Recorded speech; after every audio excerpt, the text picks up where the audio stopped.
Good morning or afternoon, depending on where you're joining from. Thanks so much for attending today's Pavilion Purchasing Power Hour. We are so excited to have Derrick as our guest today and also to have you join for the very first Purchasing Power Hour. This is going to become a monthly extravaganza with tons of amazing content. And yeah, thanks so much for joining for the first one. We're going to give folks a couple of minutes to get in and get settled, but we're so happy to have you here. As you all sign in, I'm posting a link in the chat with some polling questions for everyone. Would encourage you all to mute as you join. I think we'll make sure that is happening here, since there's going to be a lot of folks on the line today, but we'll give everyone a chance to chat with each other later on in the session. And please let me know if you have any trouble accessing that posted. Hopefully that is allowing you to share a little bit about yourselves.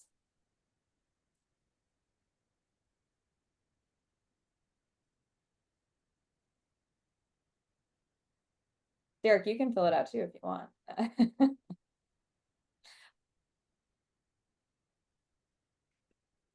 Hi there, William. Thanks for joining.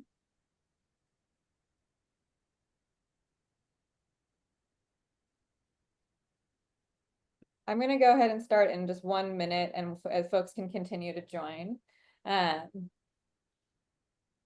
But yes, please feel free to enter yourself in the chat or fill out this poll if you just joined. Already fun seeing folks sharing that they're joining. With Karina. Great. And we're going to encourage everyone to mute for most of the first half of this session. We're going to give everyone a chance to talk later, but in the meantime, if you have any questions or comments, please go ahead. You can add that in the chat as we go. And I'm just going to do a quick mute all, and then we can come off unmute as presenters, and then that'll be easy.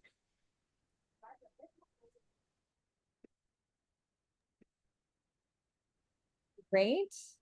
Thanks, everyone. I'm seeing a lot of great folks, seeing a lot of folks adding, and once these little pings slow down, we will get started.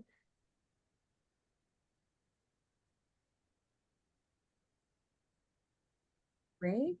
And since more people are joining, I'm going to keep reposting this link in the chat to some polling questions for you all. Please go ahead and click through. There's a couple questions, and then I'll dive in with a quick intro and overview for the day. We have an hour, but we'll try to pack in a day's worth of excitement into it. Great. Okay, I'm going to go back to the slides. Please feel free to keep filling out that poll. Welcome, everyone. Again, you are trailblazers here with us at the very first Purchasing Power Hour with Pavilion and Derrick Strand from UPPCC. We're so excited to be with you all today and have a chance to bring you all together. I'm going to do some welcomes and introductions.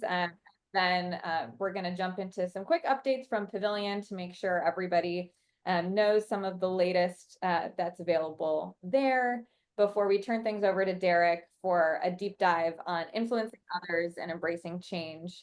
We'll leave some time at the end for y'all to meet each other, talk a little bit about change and how that's showing up in your work, and then come back together for a wrap up. And we'll do that all in the next 55 minutes. So buckle in. I'm Anne, for those of you that I haven't met yet. I'm a partnerships manager with Pavilion. My colleague Ryan is also here. Ryan is waving if you're not seeing him. You'll hear from him in just a minute. We lead Pavilion's partnerships with public agencies across the country, where we get to work with procurement leaders to help their teams save time and build stronger relationships with their departments through cooperative purchasing. And oftentimes that means working with procurement teams who are in the midst of some form of change, whether that's incorporating new tools into their workflow or overhauling processes and procedures, or just working to become more customer centric. And so that is just one of many reasons why we're very excited to have Derrick Strand, Executive Director of the Universal Public Procurement Certification Council, here with us today to talk about some really practical tips that you all can use in your work as you're moving through changes here. He brings decades of experience in leadership, coaching, and change management, and we're so excited to have him. So thank you, Derrick, and the floor will be yours in about 10 minutes if we can stay on time. So a little bit about Pavilion. I'm assuming that most folks joining have some familiarity, but if it's been a while, also want to make sure that we do the quick rundown. A lot of folks have historically thought about Pavilion as kind of like a Google for shareable contracts. But Pavilion also helps you use those contracts and connect with suppliers to move forward with a purchase as well. So we are going to show you a little bit about that and some of those updates that we've made to make all of those steps a little easier. As a reminder, we are kind of the largest database of its kind that has these shareable contracts, both from national cooperatives to state agencies, localities, all the way to your neighbor's filing cabinet. You can find it on Pavilion, over 100,000 shareable contracts with 50,000 plus suppliers across all of the contract sources that you are most popular with procurement folks today. Our users say that they're saving about 5 to 6 hours every time with each month that they're using Pavilion. So we want to make sure that we are giving you all that time savings with these tools today. And of course, we're free. So if you haven't used us before, or it's been a while since you've created your account, there's kind of very limited risk. You could just take a minute to sign up, and at no cost to you or your agency. You can have an unlimited number of accounts. So please dive in with us. One of the reasons we're here today is because we've heard that public procurement leaders are hungry for professional development resources. Ryan and I are increasingly coming in. Turn Zoom volume back up. Trainings regularly. We also are hearing that folks are eager to connect with other public sector innovators. It can feel kind of lonely at times when you are trying to bring about new change or a new way of working within your organization. And it can be really helpful having peers who are facing those similar challenges at the same time. But it can be hard when, maybe it's like one conference a year is the opportunity to do that. And it's also hard to find time in the regular workday to go to those conferences or seek out those resources to stay up to date on the latest tools and resources. So today we're hoping to kind of chip away at some of these issues, give space for folks to take a minute out of their day, meet others working through similar issues, hear about some new tools that can make your life easier, and connect with industry leaders like Derrick, who can help you advance your career and work. So with that, I'm going to turn things over to Ryan. He's going to talk a little bit about how you can use Pavilion and our new tools around getting faster supplier responses. Awesome. Thanks so much, Anne. Thank you all so much for joining. Why should you use Pavilion to reach out to suppliers? You can listen to me talk about it all day, but I think this quote sums it up pretty well. We see that people end up getting more responses when they end up messaging vendors through Pavilion. And it's also possible to get in touch with multiple vendors at once. So if you're going through a procurement where you need multiple quotes to be able to move forward, it's a really, really great way to use Pavilion and end up getting that information that you need to be able to deliver those goods and services that your constituents, students, whomever it may be, need. So we're going to go a little bit more in depth about how you can contact vendors through Pavilion. Because ultimately, when you're going through Pavilion, these are going to be your three main benefits. That faster timeline of getting responses more quickly, having more data at your fingertips.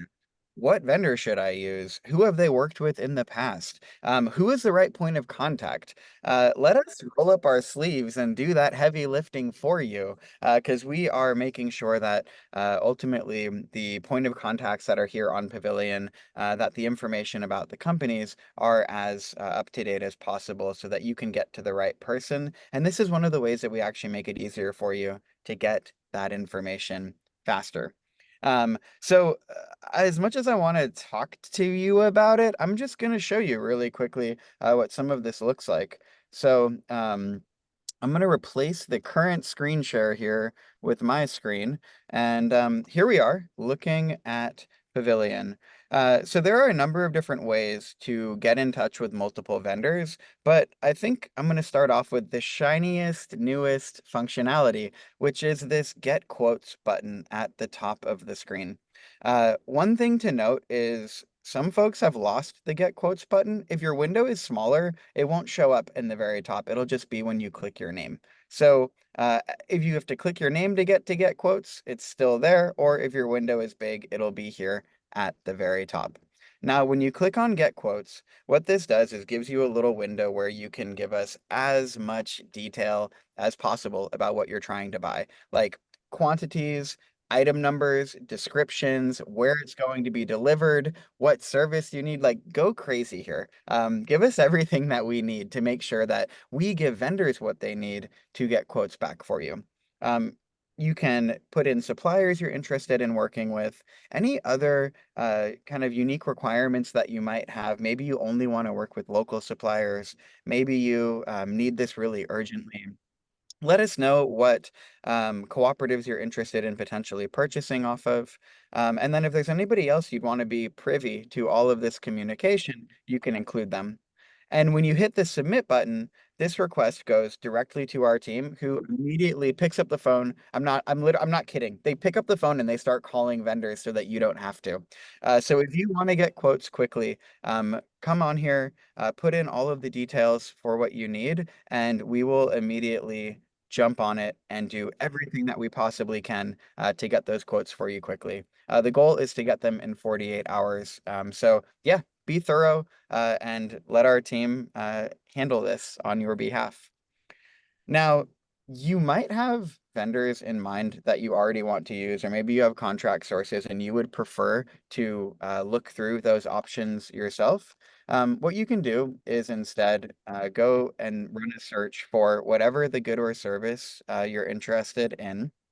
And you'll see that we are showing you vendors who have different contracts. So Southern Aluminum with a TIPS, with a buy board, Compan with an Omnia, Nova Furnishings with a TIPS, a number of different vendors that you could use. You can also look at these through a contract focused view where we're going to be focusing on here's a TIPS contract, here is a buy board contract, an Omnia contract, so on and so forth. So what I'm going to do is click on this buy board option, and we're going to pretend that we've done our due diligence. We've read through the documents. Everything looks golden. What we want to do is get a number of quotes. If you'd like to do this part manually, you can just click on Email Southern Aluminum, and then over on the right side, you'll see Add More Suppliers. This contract was awarded to multiple vendors, so you click Add More Supplier. You check the box next to the vendors that you'd like to get quotes from. You hit message 5 suppliers, and you'll be able to put in details about the picnic tables that you need. You could put in quantities, whatever other information would be helpful. And when you hit send, this message will go from support@withpavilion.com to you and the first vendor, Southern Aluminum. And then we'll send a second email to Mine Company, School Specialty, so on and so forth. And if you don't hear back, we will nudge them again after 3 days to make sure that they do respond to you. So the whole goal here is either let us do the heavy lifting and go track down the quotes for you. If you want to write your own message and then pick your vendors, you can do that too. But once again, we're going to reach out on your behalf and nudge them to make sure that you get responses. So with Pavilion, you will hear back faster, you'll get the information you need, and we will do everything we can to help support you in your purchasing efforts. So just wanted to highlight those couple of little updates. Thanks, Ryan. I'm going to go ahead and share some poll results that we asked some questions to the group about contacting suppliers in general, and also a sense of kind of where everyone's joining from. Now that we've had a few minutes for folks to fill this out, if you hadn't filled it out yet, you can still do it. I'll put the link one more time in the chat. But it's really exciting to see such a wide variety of locations where people are joining from. Hopefully you'll get to meet somebody from new places to you today. The if I can move to the next slide. I think we always love to see this. We know you all procure a wide variety of things, and not that it's a competition, but goats is definitely standing out to me here as a surprising thing to procure. That is pretty fun. I'm glad we asked this question. And helpful to understand too about like uses of Pavilion. I'm curious, you can also share in the chat if you've ever used any of those contact features that Ryan just showed or not. But I'm assuming that if, Pavilion may not be as regular in your workflow yet, some of those hopefully are new tools that you all can start using soon. Especially since it looks like getting timely responses from vendors is the top concern that folks are facing on this list. So our team would love to help you make that happen. Right. And also we're designed with all of these other issues in mind too, where when it comes to identifying the right point of contact, we know what a bear that can be. They were listed on the contract and then they changed over, even just finding a supplier that you actually know can do it. So this is really great, helpful to see your feedback. Thanks for those who continue to add. And we also interested to see I know that may not be all of the challenges, and we are always trying to grow and improve what we can do to make that easier for you. And it seems like, yes, lacking responses, not like products that don't quite meet the requirements. Oh, the local dealer reseller relationship, what a bear. I feel like we hear that a lot. Understanding GSA contracts. And then making sure that, figuring out how to have better relationships with vendors. I feel like we are really excited about the possibilities around cooperative procurement for enabling that, for helping vendors have new ways of working. But that is a really interesting point too, that I think there's some room for creativity. Awesome. Thank you all for sharing. The final poll question that we needed to close things out with, as we always do in Pavilion style, is a hot dog a sandwich? Hopefully this has not been getting in the way of you contacting suppliers. This is not breaking relationships that you have, but clearly divisive. We've got mostly no's in this group, but the yeses are close behind. We'll add this to our database. Maybe we'll report out on kind of the annual figures of procurement folks who believe hot dogs are sandwiches or not. Okay, wonderful. Thank you all for indulging in that. Thank you for your feedback there. It looks like just double checking into the chat here, some shared appreciation for goats as a procurement. Would love to see the solicitation. Are you sharing your contracts on Pavilion? Maybe we can do a sample search for goats later. And then looks like some folks who have not used Pavilion to contact suppliers before, but are interested in doing so. So we'll make sure you have our emails after today. So if you have any questions as you dive in, you can access us that way. But I think we've spoken quite enough now. We've got our main event coming up here. I'm going to stop sharing my screen so that Derrick can take over. Derrick, as I mentioned, is the Executive Director of the Universal Public Procurement Certification Council. Hopefully, I think I might have messed up my acronyms a little bit there, but you all are very familiar with UPPCC. The work they do to create training opportunities for the industry, to create the CPPO and CPPB certifications. And if you are joining today, this is eligible for half an hour of contact hours towards your certification or recertification. Derrick is a fantastic leadership coach. He's worked with many a leader through many change scenarios, and is often sought out as a keynote speaker for some of the largest conferences on this topic. So we're really excited to have him here today to share some hot tips with all of us. Derrick, please take it away. All right, can everyone hear me? Okay, give me the thumbs up, and the display is up as well. So good, first hurdle out of the way. Well, good afternoon from my end. I am in Richmond, Virginia. Good morning to you all on the West Coast. I'm excited to be here today for the inaugural Purchasing Power Hour. This is a topic, like I said, or like was said in the intro, that I've done quite a bit. It's very near and dear to my heart. I've done management leadership development training for about 2 decades now, and this is a topic that always bubbles up as an interest for all professionals, public or private sector. But in the public sector, it's been very powerful, and it's the non-transactional, non-procurement type of topic. And the interesting thing about change and influence is that you can have the perfect idea, the greatest plan, the well thought out approach, but if you don't know how to get buy-in, you don't know how to get people to collaborate, you don't know how to get ownership, you don't know how to drive things through and influence it, most of those things go nowhere or fail. And so when we think about concepts around change management, driving change, influencing others, it really is a skill set that if you want to be in management and leadership, that you really need to delve into.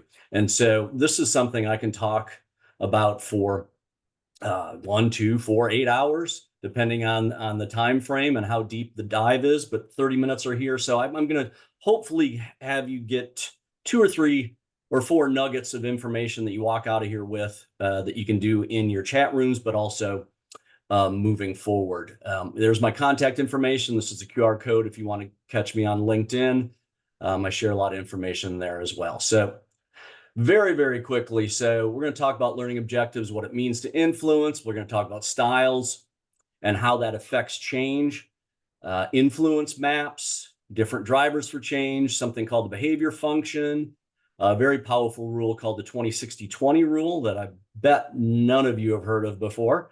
And then we'll talk a little about networking and then ideas for building cultures that make your environments more conducive for change and people more interested in change. And so we'll cover all of those things here. I am not here, like my buddy Socrates, to teach you anything. I'm only here to share things and make you think. You're all coming from your own places with your own experiences, your own issues, your own problems. I'm just throwing some stuff out there, and then you need to take that and take it back and figure out how that works in your world. And I just want to challenge you to take some of these concepts and see if you can apply them pretty quickly. But first, what I want to do is open up your brain a little bit. So your brain is a muscle, and we need to work that muscle. And one of the keys to embracing change is being open to new ideas and being open to new possibilities. So this is a phrase kind of game.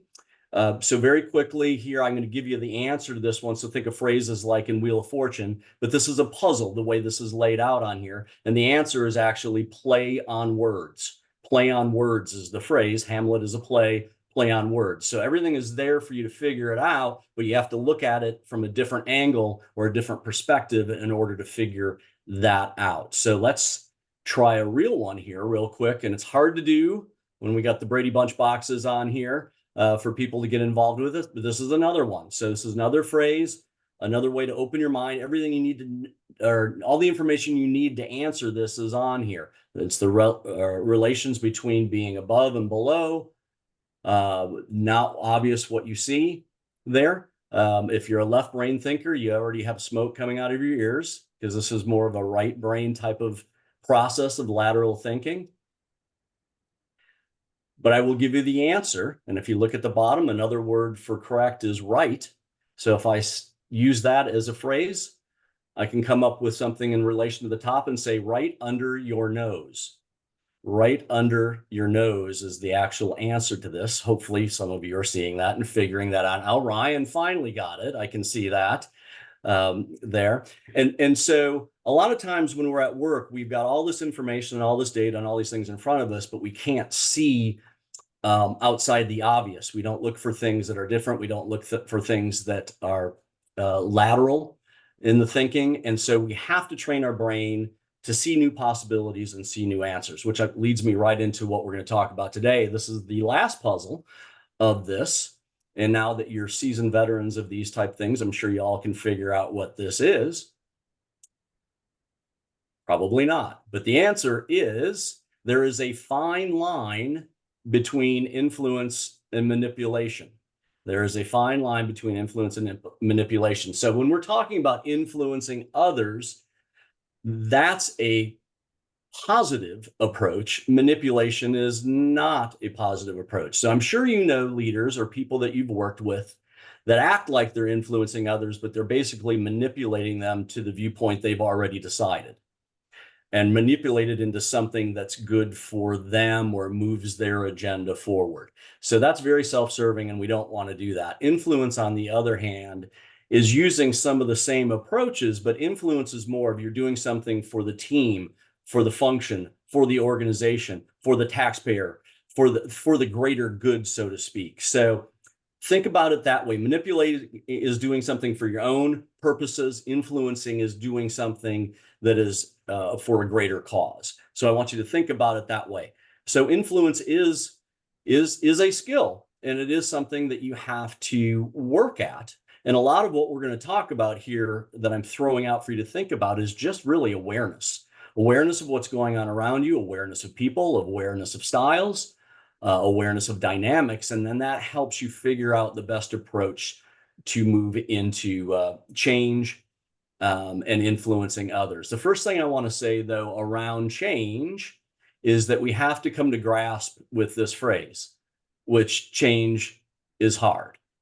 It's very hard. And with people involved and emotions involved, different perspectives involved, it's very, very hard. And so it's important for you to just understand that things aren't going to go smoothly. They aren't going to go easily. There was an old book that I read a long time ago by M. Scott Peck called The Road Less Traveled. Some of you may or may not have heard of it, but the very first line, the very first sentence in the books is, life is difficult.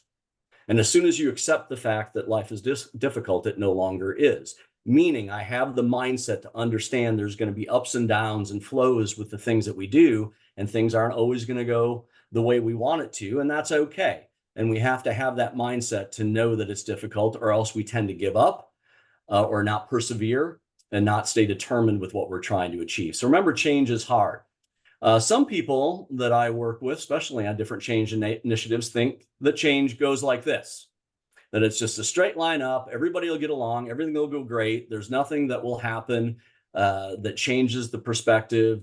We've got everything perfectly planned out, it'll all work great. But in reality, it looks more like this. And actually, this is what a good project looks like, because it actually comes out the other side in a positive direction up. A lot of change initiatives actually go through that and come out the other end either as a failure or a disaster in some cases. And it's because of all of the stuff that's going on in the middle. And did we anticipate that? How are we going to work through that and get through the other side? So just know that change is hard. It's going to take time. And with people involved, it's always interesting. I had a mentor early in my career that said that people are your source of greatest joy and greatest disappointment. So always remember, there's a wide spectrum that goes on when it relates to people, relationships, and interactions. So understand that. So change is hard. But if you do it well, it's a highly competitive advantage.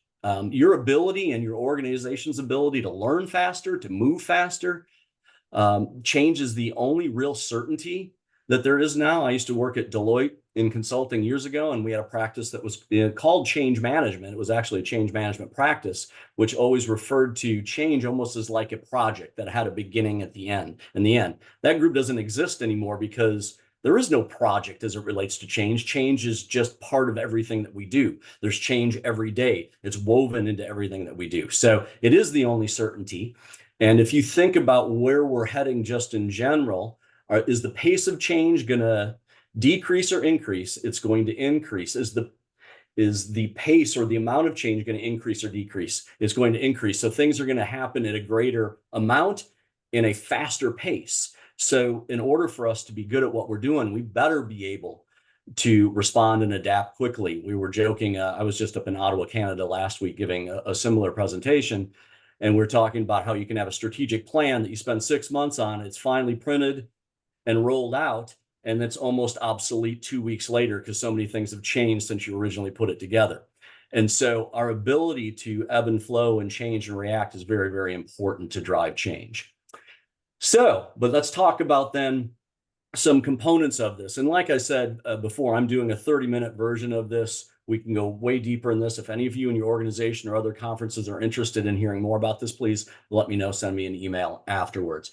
But I am a DISC certified facilitator, and I don't know how many of you know DISC or Myers-Briggs or what color frog are you. There's all kinds of things out there around styles, but this is the DISC model, which is a behavioral style model, which I use all the time, especially with executive teams and organizations, so we can become more aware of ourselves, be self-aware, and then aware of others around us. And it's really important to have that for change. So very quickly, you have 4 different styles in here. Some are more prevalent than others in you. And so the driver, or if I go back to the axes, you got task focused versus people focused, deliberate risk change averse horizontally, and fast paced like risk like change. So I want you to think about, as I discuss this, what your style is, and then think about people that you work with regularly and their styles, and maybe some people that you have some issues or challenges with, to either get people to embrace change, support change, be involved with the change, all of those types of things. So your D style, task focus, fast pace, like pace, or like risk, like change. These are your drivers. These are people that want to be in charge. They want to take risks. They want to make decisions. They want to make things happen. They're more likely than any in their personal life to like run marathons and climb mountains and do things, personal achievement, to drive to something that's an individual goal. They like to make decisions, like I said, return on investment, make things happen, very ambitious, like to take, like I said, a lot of risks and drive things. They like problems. They like challenges. The meatier it is, the better. If you have something like that, you want to give it to a D or a driver. The challenges, and they all have challenges, each one of these, from a style standpoint, is that they're by far the worst listeners of the 4 styles. And so for the Ds or the drivers on the call, I'll repeat that. They are by far the worst listeners of the 4 styles, because they're already like 5 miles ahead of everyone else. They've already decided what they want to do. They're moving, go, go, go. They don't have time to listen. And they usually don't have a lot of empathy. So, because in their pursuit of the goal or the end result, they can sometimes leave a trail of bodies in their wake and run right through people and run right over people. So bad listeners also have no problem with conflict whatsoever. They believe conflict is just another discussion. So you can have 2 Ds, yell at each other, you're wrong, and that's stupid, and blah, blah, blah, blah, blah, blah, blah, blah, blah. And they finish this heated argument, and then they go out and have a beer together because it was just a disagreement. We're cool. Whereas if a D had that discussion with one of the other styles, the other style might hold a grudge for 10 or 15 years, depending on how that goes. So Ds can miss the personal elements, the dynamics. They can be abrasive. They can want things done yesterday, highly demanding. But if you want something done, give it to a D. So if you think about influencing or somebody like that, you want to be clear, concise, be brief, be gone when you interact with them to try to drive change and present something to them. The I's, see, these are people focused versus task focused. Still like fast paced, like risk, like change, but these are your people. These are your collaborators. These are the ones that never get enough of people. They get their energy from others. Never put a high influencer in the basement cube away from people. They'll go nuts. They want to be part of the discussion. They want to know why. They want to collaborate. The more, the better. They can have meetings all day and then go to happy hour and then go to dinner with different people, and it totally re-energizes them the whole time. Very big picture. Like to ask why. Some of the challenges of I's, if this is you or this resonates with you, is that they're easily distracted by shiny objects. So they can have 50 things going on at the same time, all half done, because they keep switching back and forth from different things. So big picture, a lot of things going on, can go off on tangents, not very detail oriented, but very positive and very influential in their approach. If we move over to S, and again, this is something I talk about all day. So I'm going pretty quick just for the purposes of what we got here. So the S's are still people focused, but deliberate risk change averse. These, instead of your I's who can become best friends with somebody on an elevator ride, your S's are more about close-knit relationships with a few people. They're team players. They like to get things done behind the scenes. They do not like conflict. They like peace. They like harmony. And they also don't resist change. It just may take them a little bit longer to get there. So sometimes when you have people that are in the high supporter mode, it looks like resistance to change, but they actually just need to sit on it, sleep on it, let it percolate, and they get there eventually, but maybe not as fast as the drivers or influencers. The S's are also like, oh, they despise conflict, want peace, they want harmony, the opposite of the D's. And so they will avoid conflict like the plague. And they also have the hardest time saying no to people. And because if I said no, that would create conflict. And then they end up getting overloaded with too many things.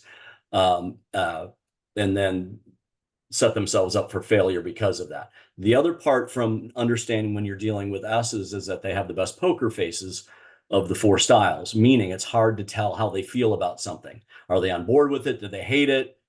Sometimes you can have no idea. You just don't get anything from the face. And so when you're driving change or you think somebody might be on board, if they have that style, they may hate the idea, but you think they're on board because they nodded their head, but they really aren't. So I've had a team of all S's and I'm a high D and I'm like, this is a great idea. I think we should do this. Does anyone disagree?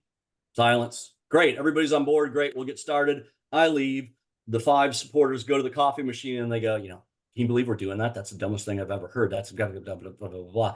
Like, well, why didn't you say, well, I didn't want to say anything because that would create a conflict, blah, blah, blah. So here I am off thinking that everybody's on board when nobody's on board because I didn't recognize any of the dynamics. They didn't share any from their facial expressions. I didn't really ask. They didn't want to share. And the idea is kind of dead in the water before I've even started.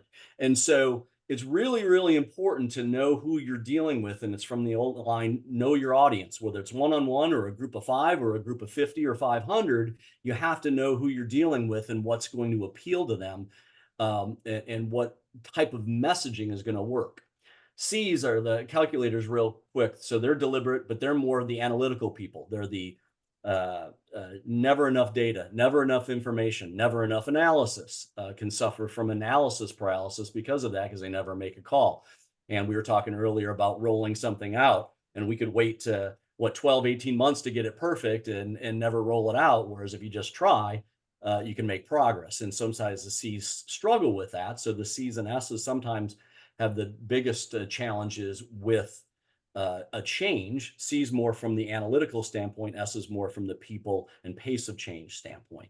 So we all have all of those types of things in us. The question is, what are you, and are you self-aware to what that is, and understand there's more of the other styles than your main style, which means the key is not the golden rule, which is treat others the way you want to be treated, which is fine, but the platinum rule is better, which is treat others the way they want to be treated.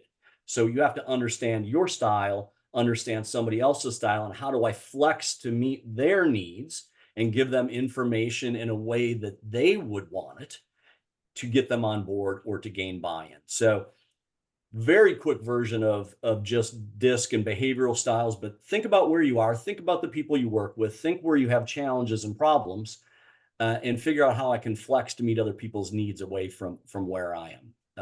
And love to talk more about this with anyone that's interested on that. Love this stuff. Okay. Another tool, and again, these are where I'm getting into tidbits here. And I got, what do I have, Ann, about 7, 8, 9 minutes, somewhere in there. Okay, so influence maps, when we think about driving change, a lot of times what we do organizationally is we just think about the standard org chart and just going straight up to the top. And if I just talk to the person at the top and influence them and they got on board, then everybody else would fall in line. And that really is not the case in many situations. A lot of times the person with the most influence is not the one with the most authority or the biggest title.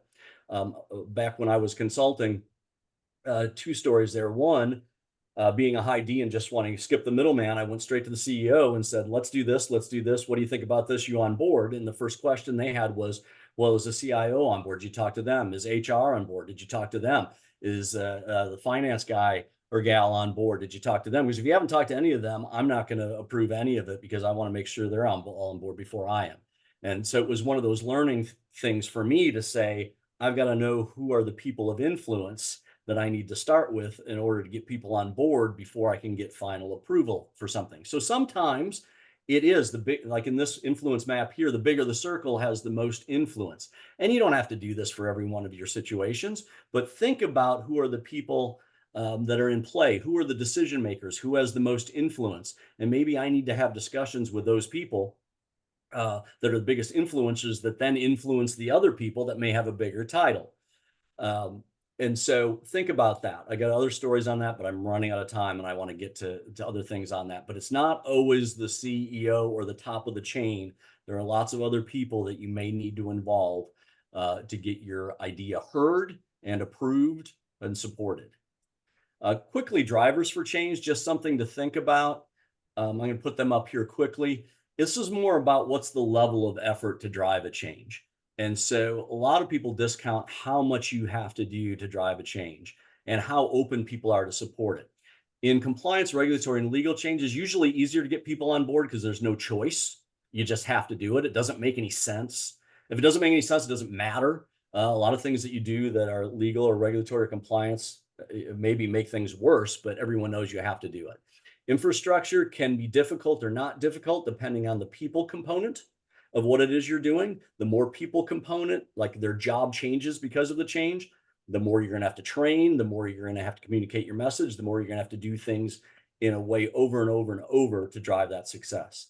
Strategic change can be very difficult, especially if things are good. If there's no problems, if there's nothing going on, you have to spend more time saying where the value is and prove it to them over and over and over again with the same messaging through different channels. Economic, meaning if budget cuts, there's stuff in the news, problems around, funding and different things may be easier to drive change because of that. And lastly, incremental 5% change obviously is easier and less effort than something that's transformational. So just think about the change in advance and say, how much effort are we going to have or need to apply to this in order to make it happen? Because it's almost always more than what you think it is. Here's something that's called the change curve. I don't know how many people have seen this before, but it really is the emotions that people go through when you have change at an organizational level. And so there's components where you start at one end and come out the other end is really based on what's called the grief curve, which is what the emotions people go through when they lose a loved one. And so you go through some initial feelings and then you go into some denial, and maybe you sit at the bottom and you got to get closure and come out the other end to be productive moving forward. If you don't come out of that, you sit there and there's lots of problems that you can have emotionally if you can't come out to the other side and have hope moving forward. Not that dramatic as it relates to change in the workplace, but it does have all the same emotions. So a lot of times the key emotions here I've got circled are that you can have an executive team that's very enthusiastic about something that they haven't shared with anyone. And they're excited, they're enthusiastic, but the rest of the team is over here in denial. Like, it's first I've heard of it. Why wasn't I involved? We tried something like that before, it didn't work. Well, let's see what happens here, right? Or it starts happening and it's like, oh crap, this is happening. How does this affect me? Do I still have a job? Where's my, and then I get into fear, and then I get into approach avoidance because I want to stay under the radar and not take any risks and not expose myself. You also have your negative Nellies and Nancy's down there that said, see, I told you it would never work, and sit there and try to convince them. If you can't get out the other side with good news and things are going well, it's hard to get the masses to accept and move on with enthusiasm. So there's a lot of emotions that go through this. A lot of times when it's your idea on your team, you're enthusiastic about it, but you can't understand why anyone else is or why they're not. It's because they haven't been part of it. They haven't been involved. So you have to move them through the curve, or next time get them more involved so that they have ownership associated with it. Two other little things I want to share with you here: change and the behavior function. Behavior is a function of the person and their environment. So sometimes when you see something that's person that's change resistant, or let's say that they're not saying anything, or they're not participating, or not having any new ideas, don't just project that on the person. It's the function of the person and the environment that drives the behavior. So if you're a manager or you're a leader and you're not getting the behaviors you want from your team, like to embrace change or embrace new ideas or to be collaborative, the first thing you should say as a manager is, am I creating an environment that allows that person to exhibit that behavior? Is the environment safe? Am I open? Is it secure? Is it transparent? Is it free of problems if I disagree, right? And so as a manager or leader, your most important thing you do is create an environment where your people can be successful. And then the people will start exhibiting those behaviors. So the lesson here is if you're not getting the behaviors you want, the first thing you have to say as a manager or a leader is, am I doing all the right things to create an environment where our people can succeed? Okay. And if you are, and they're still not exhibiting it, then you got a people problem. And that's another seminar. Totally different. But it always starts with creating an environment where your people can be successful. Now, this is the most important one we have here in my 2 minutes here. So the 20-60-20 rule as it relates to change. So you can have the perfect idea, perfect plan, like I mentioned right at the beginning, and you can sell it perfectly, have all the details. It's well thought out.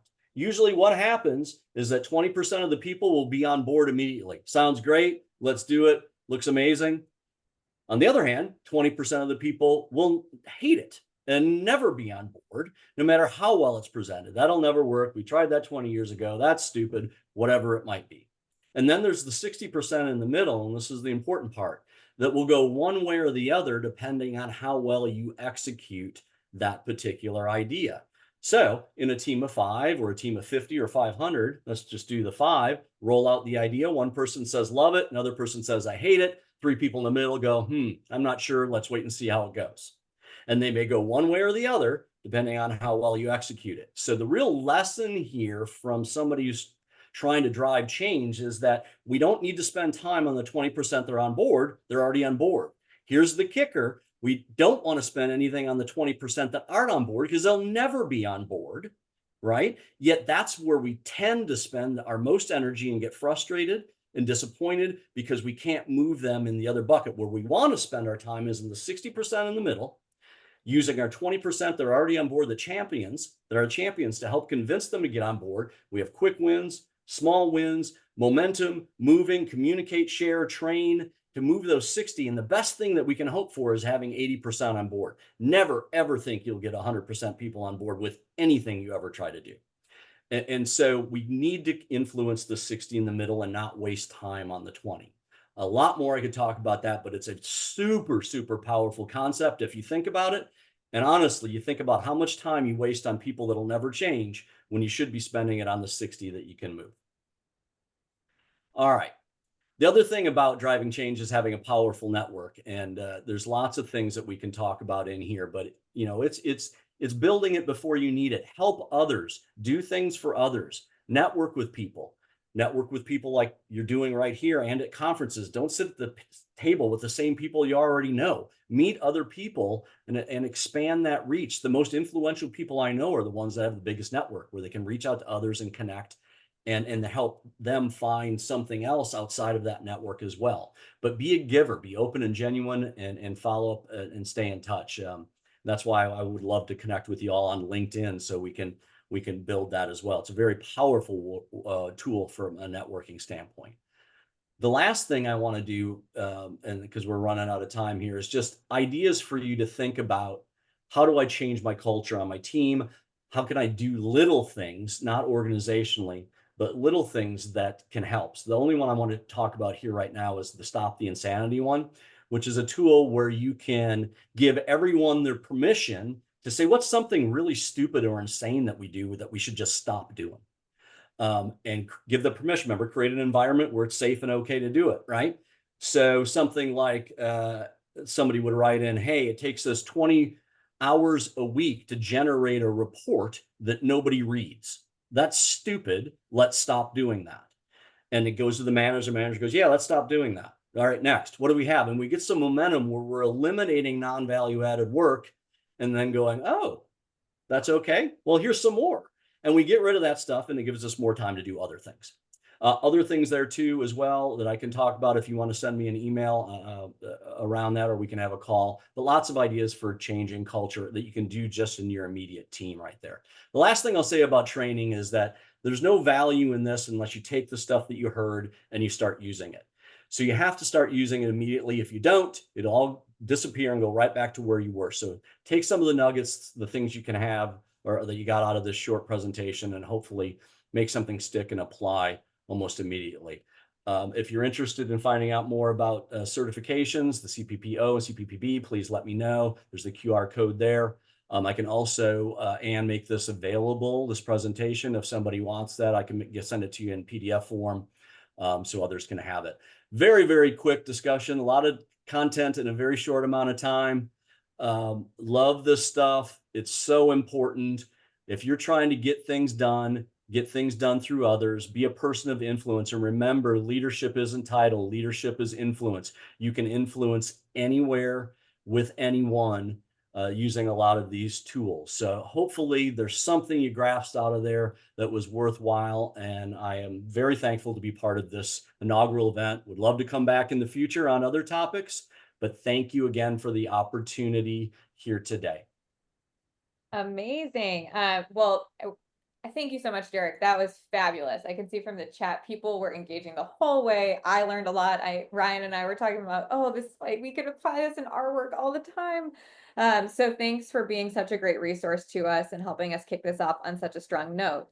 To pick up the thread of building your network when you don't need it, maybe you do need it now. We're going to create an opportunity for you all to meet each other and also apply some of what you were just think through what Derrick was just saying and thinking about kind of what are some of the tactics that Derrick shared that may be helpful to take back into your own work.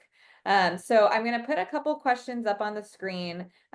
Ryan's going to start sending folks into breakout rooms, and we're going to invite you to introduce yourselves to one another. Feel free to share kind of like why you showed up today.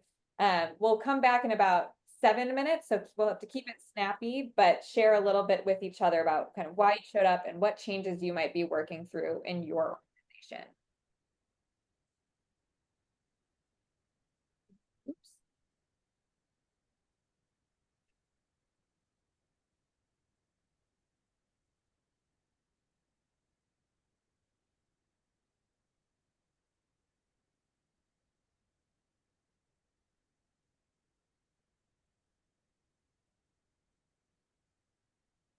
You should all be receiving invites to join your breakout room if you haven't already.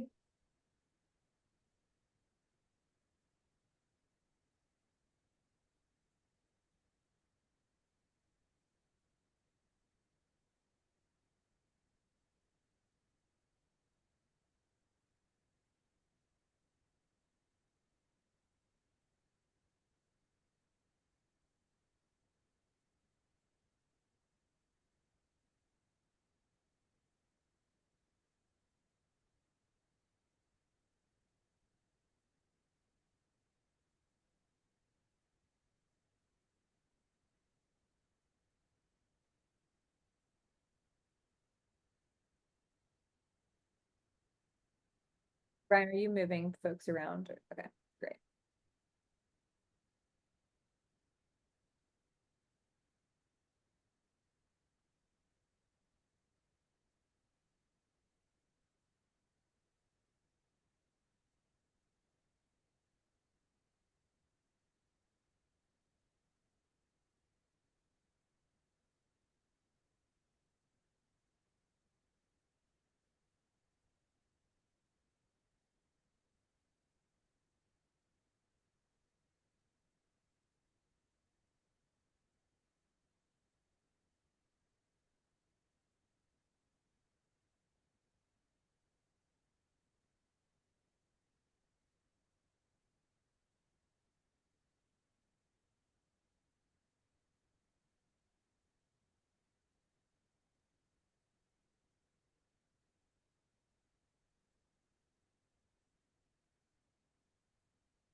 I'm gonna go ahead and close the rooms, I think, because it'll take a minute for folks to come back.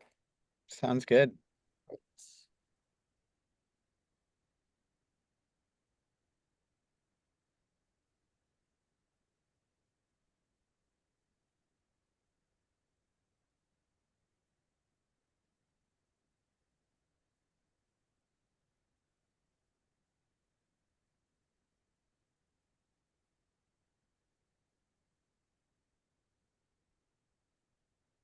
Welcome back. I know that was pretty brief.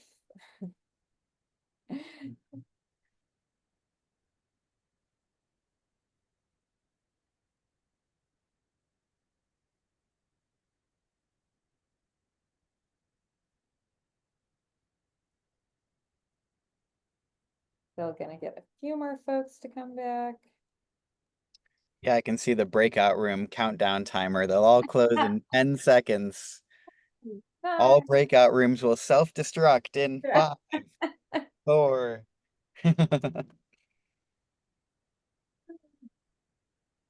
Well, thank you all. I know we're fitting a lot into not a lot of time. Thanks so much for coming back. Hopefully we didn't interrupt too many people who were just getting started with a conversation. But if we did, I hope you can, this can be a relationship where you connect with folks afterwards also. Exchange info. If you're having trouble tracking someone down, we could try to help connect you if you're having a conversation. We'd love for the conversation to continue far past today. Which is why we hope it's not just with Pavilion, but also with each other. So I'm glad that you had a few minutes to connect. If you wish we had more time to connect with each other, if you wanted more time on presentation, if you wanted a deeper dive on Pavilion's features, we want to hear that feedback. We're testing this out. We're going to be hosting this monthly going forward. So I'm going to put this feedback link in the chat. It's also on the QR code here. We will send it around as follow-up today, along with the recording, the meeting slides, and also the link to create your Pavilion account if you haven't already. The link is in the chat for your feedback. And the last thing we want to leave you with is you can also continue the conversation by joining 2 other upcoming meetings, both next Purchasing Power Hour, the first week of November. We're aiming for November 6th. At 10 a.m. Pacific. We're open to your suggestions on topics or speakers that you'd love to hear from. And before then, we also will have a great webinar about myth busting, about buying and selling through state and local contracts. We'll be joined by some wonderful procurement leaders as well as suppliers who are going to talk about kind of common misconceptions and best practices, tips and tricks for making the most of those state and local contracts as well. As we have about 1 minute left in the chat or in the meeting, just wanted to say a big thank you to everybody for joining today. We're so grateful that you'd spend an hour of your busy work days with us. We hope it was useful to you and you took something away you can apply to your work. We are really grateful for Derrick Strand for joining us and kicking us off with such a strong start, such inspirational and helpful frameworks for thinking about change. And hope that you all have a great rest of your week. Thank you so much. I'm going to go ahead and stop sharing now. Stay tuned for more from Pavilion, and we hope to hear from you all very soon.